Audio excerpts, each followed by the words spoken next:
welcome to Dream 100 Business Show, Mr. Krishnakumar. It's truly an honor and pleasure to have you on our show. Thank you, Savita, for having me on the show. Awesome. So let's get started. And first and foremost, let's understand what inspired you to pursue a career in speech and hearing. Yeah, as a child, I had a mild stammering problem, and I used to attend speech therapy classes at the General Hospital in Chennai. So I had to go there for the speech therapy classes at least thrice a week. That's when I saw a lot of children of different age groups coming there for speech therapy also.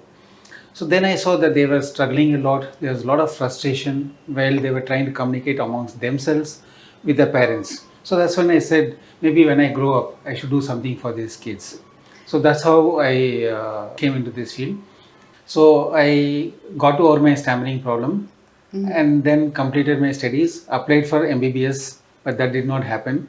So I joined BSc Zoology at Presidency College, Chennai. So I was doing my third year of BSc Zoology at Chennai. But even though I was doing my zoology, I still I was continuing to apply for other courses like physiotherapy or speech and hearing because I wanted to do something in this field.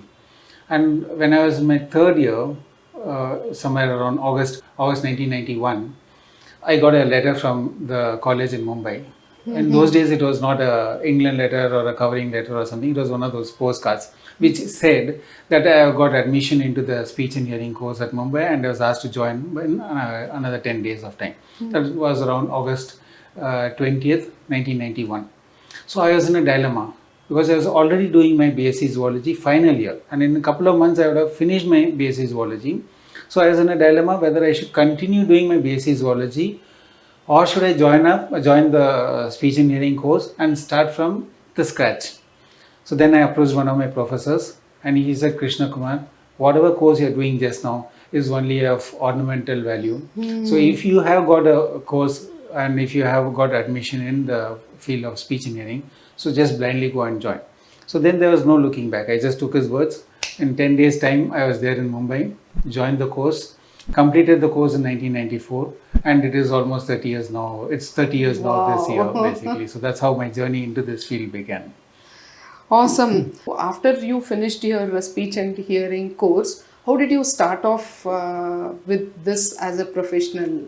From ground zero only you would have started, right? Yes. Actually, as I said, I am from Chennai, but my uncle auntie was here, and somewhere in my head I wanted to settle down in Bangalore. So I came to Bangalore. After your course, I came to Bangalore directly. That was around June 1994, and I started looking for a job. 30 years back, nobody knew who an audiologist was or what audiology as a subject meant, basically, this one. So So I would just like to pause you here. So can you just tell what does an audiologist do? We help in diagnosing and rehabilitation of people with hearing problems, basically. Oh, okay. So that is the field of audiology. Yes, it is a very vast and an intricate field. But I just concised it, saying that it is testing and rehabilitation of the people with hearing problems. So then you were looking for a job in audiology. Yes. Yes. So not many hospitals also had the audiology department, or they did not have an audiologist. So I approached a couple of hospitals, but they said we don't have an opening as of now. So then I was like desperate. I was already 2 months in Bangalore, staying at somebody's house, my uncle auntie's house. I used to go out every day at 9 o'clock, come back at 4 o'clock, looking for jobs, approaching people.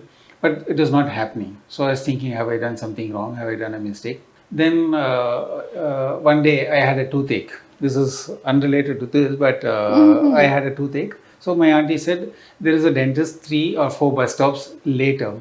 So you can go and consult her. So what happened was, I was new to Bangalore. So after the second or the third stop itself, I got down at BTM layout. And I went to a medical shop and asked for the dentist. They said 2-3 buildings later, there is a dentist. You can go and consult her. So I met her. Again, I introduced her as well as taking the treatment. Then she said, we have a cabin available. So why don't you start your practice? I said, no, I first want to Job. I want to have some experience, and then I will start my own practice. That will be after a couple of years from now. So I said I'm not in a hurry. Which problems got sorted out, but I still kept looking out for a job. That was somewhere around July 1994. It was not happening. Then I was thinking, what should I do? Then I said, why not have my own practice? Why not start my own practice? That's when I decided to go back to the dentist. After 2 weeks, I went to her and I said, the other day you mentioned to me that a cabin was free. Is it still available? She said, yeah, it is available.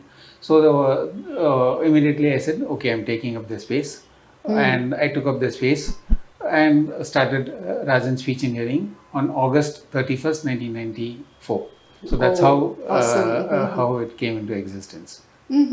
So since you had your own apprehensions that you didn't have prior experience of in the field of audiology, so now you started off in that cabin. So I'm sure that you would have had a lot of challenges to grow it because people were unaware of this audiology as a subject. Yeah, that was definitely a big challenge because nobody knew anything about audiology. Some people knew that there is a college in Mysore, Manasa Gangotri. They had a vague idea.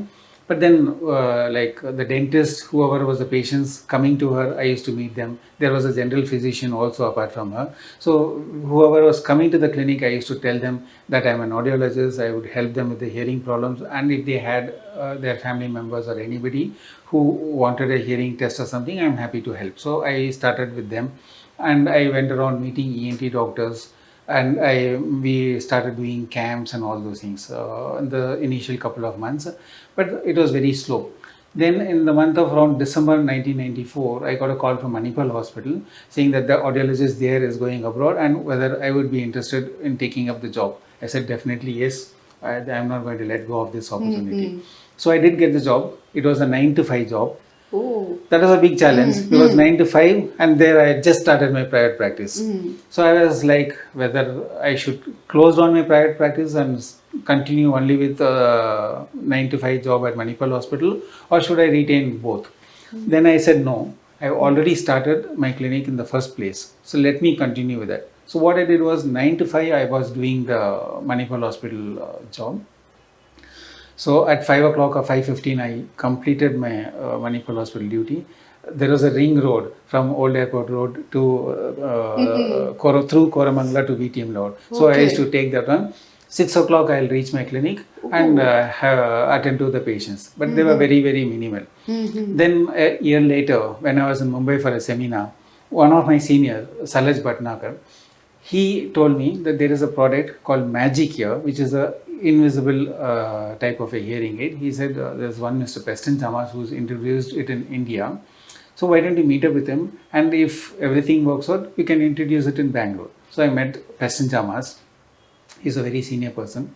He said this technology has a lot of, it will be a game changer and it will have a lot of scope and it will help patients to a great extent. I learned about it in the next 2 weeks, then introduced it in Bangalore. So at that point of time in 95, 96, I was the first one to launch custom made in the canal hearing aids and completely in the canal hearing aids in Bangalore. That time the social stigma, even now social stigma is there, but social stigma then was very much high. People's acceptance of hearing aids was very low. So when we launched it, there was like, wow. Everybody wanted to have it. Like we used to release some small advertisements, advertorials, and I used to write in the newspapers about these products. Wow. So in Times of India was just coming into Bangalore at that point of time, 95, 96. So in fact, Times of India used to pay me for writing articles. Now it is other way around, but they used to pay me for writing articles in Times of India. I completed my duty at Manipal at 5 o'clock. Reached my clinic at 6 o'clock. There will be patients waiting outside and the consultation used to go even till 9:30, 10 o'clock, 10:30 also because people from like Hubli, Tumkur, Mysore, Mandya and all used to come wait because they wanted to have that invisible hearing aid. They didn't want something that goes behind the ear. Okay. They didn't want it to be very obvious and all those things basically. So then that's how my practice started. Awesome. Yeah. So didn't you think of growing a team because you are being overloaded, you are working there also, you are you had more number of patients also. So didn't you think of hiring somebody? Yes. 2 years later, 1996, one of my juniors from Mumbai, when I was in third year, she was in first year, Jayanti, she joined me in 1996 basically. So she started helping me and we started working as a team. And over a period of time, I realized that the chemistry between us was happening, and then one day I proposed to her. Awesome. And she took her time to say yes to me, and from then on and then we got married, and from then on we have been together, and the next 2 years we'll be completing our 30 years of married life together. Wow. She has been, I should say that she has been my support throughout this journey, throughout the ups and downs that we have had. She has been my support through the journey basically. So then Rajan Speech and Hearing started growing with, since you were 2 now, you are able to distribute work and expand to a very large extent, is it? It took us some time because we did not expand immediately. It took us a couple of years to do that expansion, but we were doing a lot of awareness programs, we were doing a lot of camps, we were doing a lot of what would I say? We participated in one of the exhibitions at Pragati Maidan organized by the government of India. So like that we were trying to create an awareness. But then slowly we started setting up retail clinics across Bangalore. We started our first clinic apart from Residency Road, which was our corporate clinic, was in Koramangala. Then we gradually grew across the city. And we tied up with Manipal Hospital also, the old airport road, to provide audiological services to their to the hospital. Great. So now let me understand. You were having a cabin in Old Airport Road, right? And from there you started having a series of outlets. Yeah, the first clinic was in BTM layout.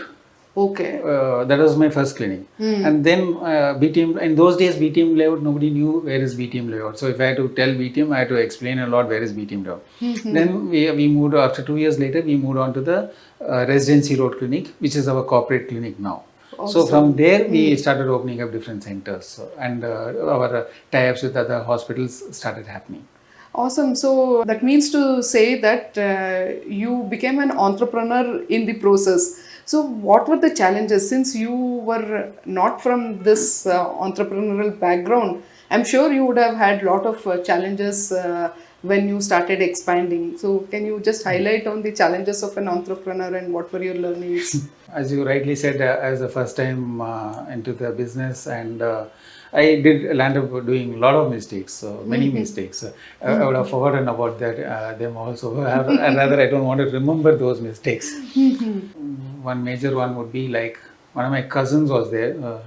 So we started a computer franchisee. Like in those days, Aptech Computers was there. Like that, Wintech Computers was there for training students in Java and other specialities. So they said we will take up a franchisee and we will start training students. And I was saying, okay, I'll also join hands together. We will invest and we will start. But a couple of months down the lane, they both, the husband and wife, they got a job in the US, and they said, okay, we got a job, we can't refuse, so we are going. And then I was left with this institution, with the students and the faculty, and they know nothing of Java or anything of that. Plus I have my job, I have my clients, everything. So we had to ultimately close it down. So that was one of my major learnings. Then I decided, if I do not know anything from my field, then I'm not going to venture into that aspect of business basically. So I will get into something where I know what I'm doing and where I can be in control of this one. So that was one of my major challenges. Apart from that, I did open a center in Coimbatore along with an ENT doctor, but that did not happen. So like that, couple of things. But then I used to think, if I had not experimented, like opening up a center here, there, or something like that, then I will not know what is working, what is not working. Absolutely. But the thing was, I did a mistake, or I faced a challenge, then learned from the challenge, and then moved on basically. So awesome. That is what has helped me. Okay, awesome. So now Like as we see here, it is Rajan Speech and Hearing which got established all over Bangalore. How did Rajan Speech and Hearing become earphone? That's an interesting, this one goes back. See, when we started, I started my clinic as Rajan Speech and Hearing Center. It was named after my grandfather. But in Bangalore and in India, people always have a tendency. Rajan Speech and Hearing means there is a Dr. Rajan.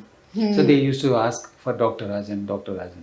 So then I had to explain to many patients that there is no Dr. Rajan, there is no Rajan. It is me, Krishnakumar, who started it in memory of my grandfather. So that's how. But then when we wanted to expand and expand our centers and go across cities, like in Mumbai and other places, then we said Rajan Speech and Hearing may not work there. So we wanted to have a generic name. So that's how HearFon came into existence. So in 2014, we rebranded it as HearFon. So that's how it's been as HearFon from 2014 onwards.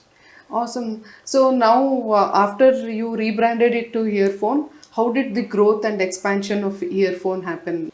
Yeah, we were already been in the market since 1994. So that then this happened in 2014. The shift from Rajan Speech to HearFon.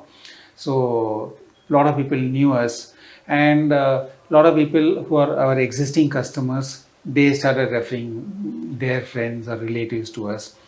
A lot of our clients who were children at that point of time, so many 8 years, 10 years, 15 years back, they were grown up by that time, and then they used to come back for us for repeat services or for further follow-ups and so on, basically. So one is, I would say, it is word of mouth.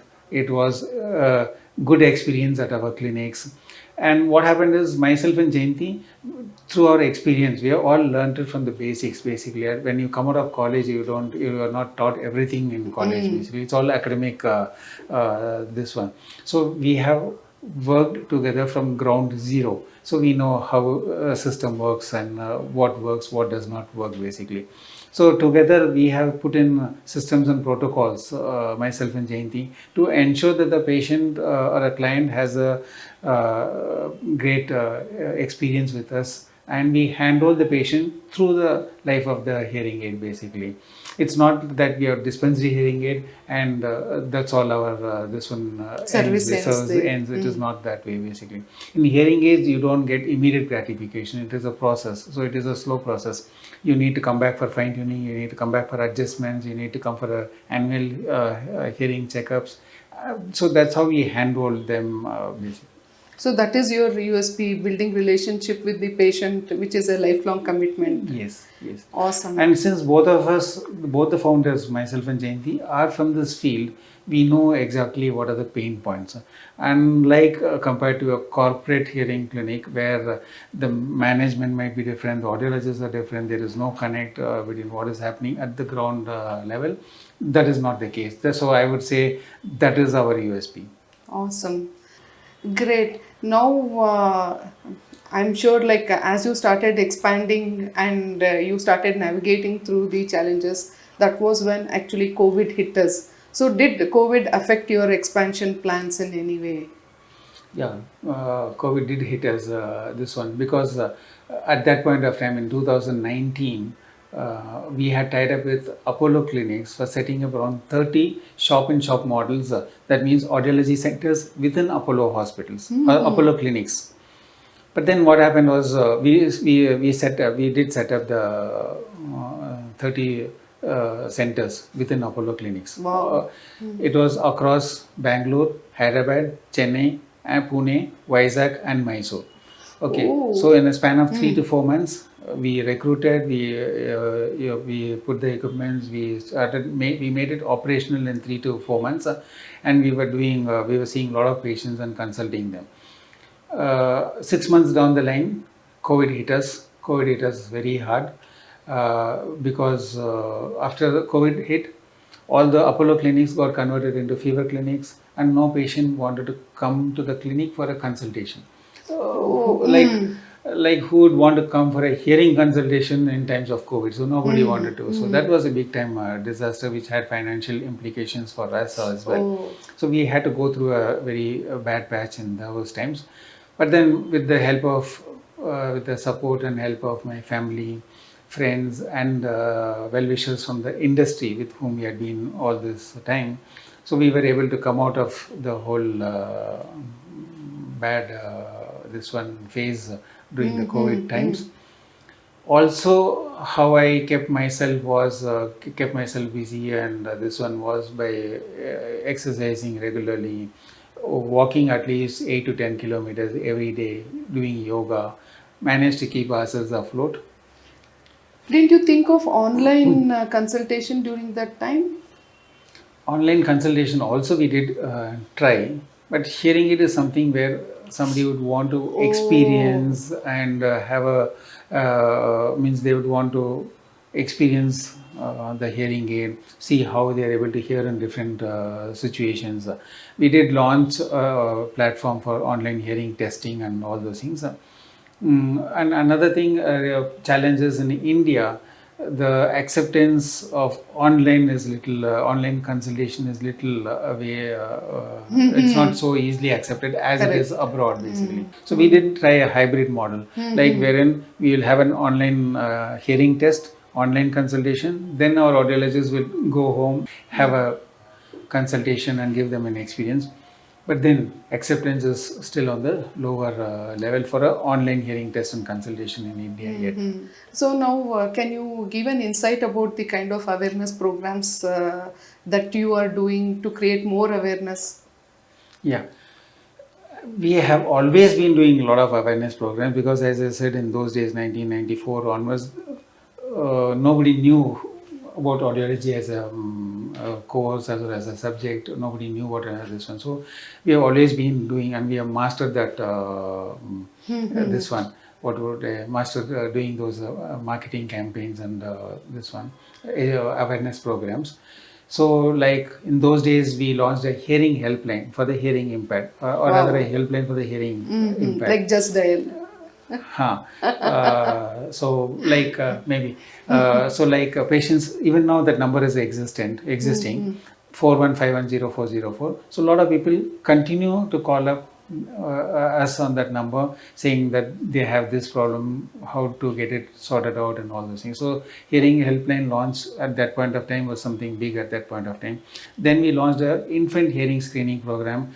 This program was launched by late Dr. Girish Karnad, the famous actor basically. So he launched the hearing infant hearing screening program for us, and we launched a hearing awareness campaign for the police department. So a lot of traffic people, traffic policemen who are exposed to loud sounds came for the hearing test. This is some time back, and we had done one more initiative wherein we had measured the noise levels at different points in the city basically. So the normal noise level in the city should be around 60 to 70 decibels, whereas when we measure, we found that it is around peaking between 110 to 120 decibels in the peak hours, say around 9 to 10 o'clock in even in Residency Road, Majestic, Kempegoda bus station and all those things. Then we have done a lot of interviews and programs with the news channels and with a newspaper also. I have been invited as part of awareness campaign by a lot of TV channels to talk on different subjects. I remember once Doordarshan, I was on a Doordarshan Chandana program. There was a program called Chandana, I don't know whether it's still there, but I was invited. It was a live program. The number was, the countdown had happened 10, 9, 8. That was a Kannada program. I can't forget it. When the number came to 0, I totally forgot my Kannada. So I had to start in English and then switch over to Kannada. So we've done it. It's been a great journey, even doing those awareness programs. Okay, so now that earphone is there, why do you think people keep coming back to earphone again and again? Though I'm sure there will be a lot of hearing aid centers as well in Bangalore. See, basically, I have started this company from ground zero. That means in those days, there was no technology available and we did not have that experience. So whatever we have learned over the past 30 years, is by interacting with patients day in and day out. So that gives us a lot of advantage, because we know when there is a challenge, when there is a technical issue, we know how to solve it. So both myself and Jayanti being founders and both having almost 28 to 30 years of experience gives us that advantage over other hearing aid centers or other hearing aid clinics in Bangalore. And another thing is, our patients to whom we have been attending all these years, we have seen how improvement happens, how life progresses in their case with respect to hearing loss. Some of the children for whom we have fitted hearing aid, they have grown up, so we know how the progression has happened. Some of the elderly people, say at the age of 55, 60, we would have fitted hearing aids, so we know how the hearing loss progresses. And since it's me and Jayanti who are handling patients, we know more about each patient personally. This gives a more personal touch to the patients. Many times patients gets us sweets and other this one out of a relationship that we have formed over a period of years. We get invited even to their private functions and other things, because we have a bond with that this one. Unlike in other clinics where it is more transactional, you come, buy a hearing aid and you're gone, that's it. Later if you have any adjustment or thing, you go back to that. It is more of a transactional, whereas here it is more of a personal bonding that happens, and which has happened over a period of time basically. And 30 years is a pretty long time for us to be in the market. And in many times patients refer their friends, relatives who require hearing aids, saying go meet Krishnakumar or Jayanti, they will do the best, and we have not let them down. So of late we still do these awareness programs. Of late we have launched a channel on Instagram. Wow. Wherein I address a lot of enquiries or queries that come from patients. They have many doubts, but they don't know whom to approach. So they keep it amongst themselves. So now people have started writing to us or messaging us nowadays on WhatsApp. Wow. So can I use hearing aids 12 to 14 hours a day? Can I take shower with my hearing aids? Can I sleep with the hearing aids on? So what we do is during these awareness programs, I address all these programs on the Instagram, so that awareness is there. As I said, the penetration rate of hearing aids is only around 5% in India, as compared to 30% in the US, okay, and other countries abroad basically. So the penetration rate is very, very less. Obviously, lack of awareness, social stigma, number of audiologists available in India is very low. Only around 650 to 700 audiologists pass out every year for a big country like India.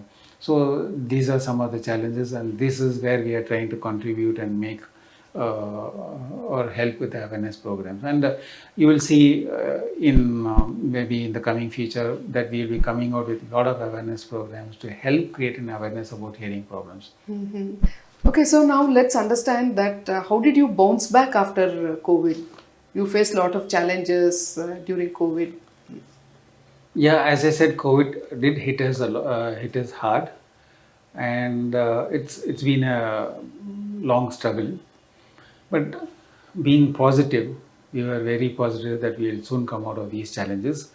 Helped us in those times. I didn't break down. So that was most, as I said, I kept myself engaged in gymming, going out for long walks and all those things. So that kept me active. But then I started looking out for different opportunities at that point, from that point of time.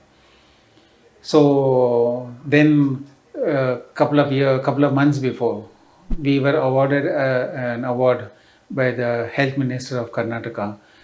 It's called as a Center of Excellence in Hearing Health. Wow. So that was a big time recognition for us basically.